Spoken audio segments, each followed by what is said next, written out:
Hormuz প্রণালীকে বলা হয় জ্বালানির বৈশ্বিক দরজা, কারণ মধ্যপ্রাচ্যের তেল উৎপাদনকারী দেশগুলো এই পথ ব্যবহার করেই তাদের তেল রপ্তানি করে।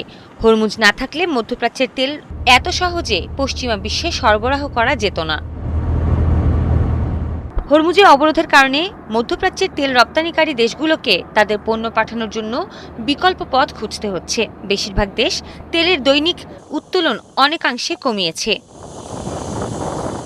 আর এই সংকটের পুরো সদ্ব্যবহার করছে ইরান। হরমুজ প্রণালী দিয়ে অবাধে বহির্বিশ্বে যাচ্ছে ইরানের ফ্ল্যাগশিপ জ্বালানি তেল ইরানিয়ান লাইট।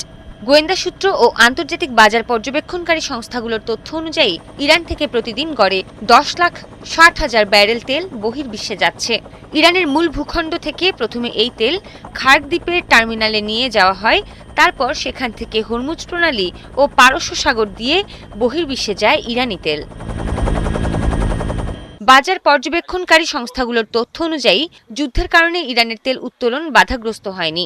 বর্তমানে প্রতিদিন দেশটি যে পরিমাণ তেল উত্তোলন করছে, যুদ্ধের আগেও গড়ে প্রায় একই পরিমাণ তেল উত্তোলন করত দেশটি।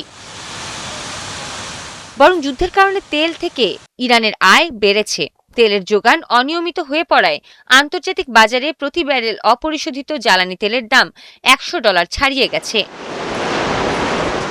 বাজার পর্যবেক্ষণকারী সংস্থাগুলোর তথ্য থেকে জানা যায়, এখন যে পরিমাণ তেল বিক্রি করে প্রতিদিন $13,90,00,000 উপার্জন করছে ইরান, গত ফেব্রুয়ারি মাসে একই পরিমাণ তেল বিক্রি করে দেশটি দৈনিক আয় করত $11,50,00,000।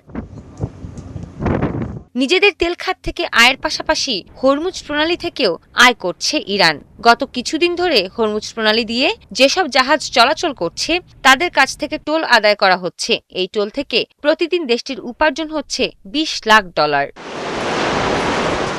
সৃষ্টি ঘটক, ৭১।